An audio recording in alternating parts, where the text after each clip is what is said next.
Durham is a respected lawyer who was praised by both sides of the aisle when he was appointed under the Trump administration DOJ to look into how Russiagate got started. How did it come to be that the FBI spent years investigating Trump for collusion? And both sides said this guy's a straight shooter, we'll trust him. Well, now he's out with his report, and it's absolutely disgusting what he says the FBI did, the DOJ too. It's not about whether there are criminal charges. No criminal charges in Washington, D.C. could ever be made against someone trying to bring down Trump. Durham tried, he failed. That jurisdiction went 95%, I think it was, for Hillary and for Joe Biden. There's no chance of getting a proper, fair hearing there. It's about what he says they did, and he's got the receipts to prove it, about how it was Hillary Clinton's campaign and her allies who got the whole lie about Russia started to distract from her own email scandal that was hurting her campaign. So it was well known. It was known by the FBI. It was told to the White House. It was known by the Russians that she was going to come out and accuse Trump via surrogates of colluding with the Russians to get elected in America. They knew it was lies. The FBI pursued it anyway.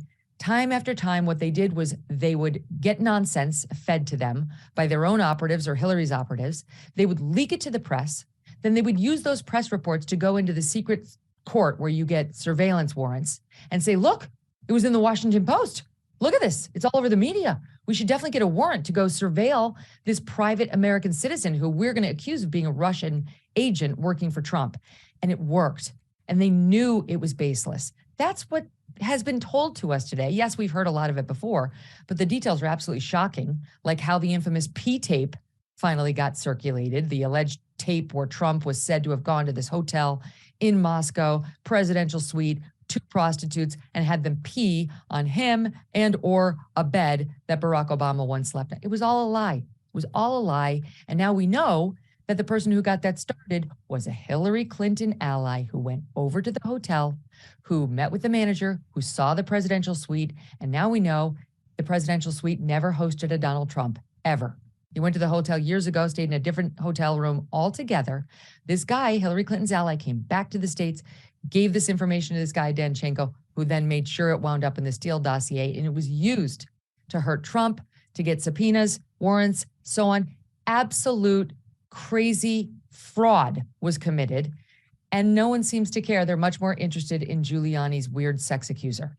Well, and part of the overall environment that continues, and ever since he came down the escalator, to feed this sort of concept that you can't just be someone you disagree with, but there's something evil at the core of this person, therefore they must be disqualified, was the nonsense reaction to the CNN town hall. Now, personally, I thought that there were parts of that town hall where Trump did himself no favours, showed that he hadn't really moved on from 2020, didn't exactly reach out to the people who voted for him in 16, didn't in 20 to come back in 24. But the media reaction was you shouldn't even be talking to him at all. He's 51%, he'll be the nominee, and the conversation about whether the moderator was able to pull him down. These people honestly have watched the movie Frost Nixon too many times. Do they think they're somehow going to be able to stop the bull that is Donald Trump in front of a live audience of people who gave him a standing ovation? Either do the news or don't do the news, but stop apologizing and self-flagellating over it. It's absurd the way they are reacting, like a bunch of little babies. How dare you put him on the air? Oh my God, he was allowed to spew lies. What good did this do for the American people? There's a report out today in which a CNN employee actually refers to that town hall as our Chernobyl. Oh, please. The drama. Please. Yes, this is exactly the same as that, a nuclear meltdown that led to several deaths and cancers for decades. In any event, that's the state of play for CNN and much of the American media, that he is so abhorrent he cannot even be, quote, platformed. Well, guess what? The American people are platforming him. He does look like he's going to be the Republican nominee. Anything could happen, but right now he's the overwhelming favorite. And it is not their job to say no. It's not their job to put their boot on his forehead and shove him back down the escalator. That's not the job of a journalist. They misunderstand their role. If the American people want him to be the nominee, it's going to happen. And CNN's going to have to get out of the way. They owe it to their audience to interview him. And by the way, as for Caitlin Collins and how she handled that entire debate, my view is she wasn't ready for prime time. There is a way of controlling Donald Trump. She didn't know how to do it, and neither did CNN. They could have called me.